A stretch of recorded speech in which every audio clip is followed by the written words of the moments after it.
পুরুষ মানুষকে কেউ নিঃস্বার্থভাবে ভালোবাসে না। পুরুষ মানুষকে শুধু একটা জিনিসই দেখে মানুষ ভালোবাসে, সেটা হচ্ছে টাকা। আসলে পুরুষ মানুষকে ভালোবাসে না, বাসে টাকাকে। কারণ আমি বহু সম্পর্ক দেখেছি, মা, বাবা, বউ, আত্মীয়-স্বজন। আসলে তারা সবাই টাকাকে ভালোবাসে, আপনাকে না। প্রকৃত অর্থে আপনাকে শুধু একজনই ভালোবাসে, সে হলো মহান আল্লাহ তাআলা।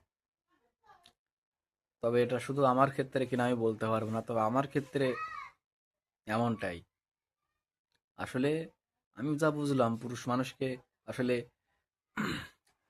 মা, বাবা, বউ, আত্মীয়-স্বজন কেউই নিঃস্বার্থভাবে ভালোবাসে না। এটাই বাস্তব, এটাই দুনিয়ার রীতি। আপনারা যখন এমন পরিস্থিতিতে পড়বেন তখন বুঝবেন আমি কি বলেছিলাম।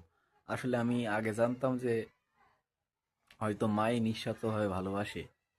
আমি এটাই বিশ্বাস করতাম। কিন্তু এমন একটা পরিস্থিতিতে আমি পড়েছিলাম, সেখান থেকেও আমি সবকিছু উপলব্ধি করতে পেরেছিলাম যে আসলেই পুরুষ মানুষকে আল্লাহ ছাড়া প্রকৃত অর্থে আর কেউই ভালোবাসে না।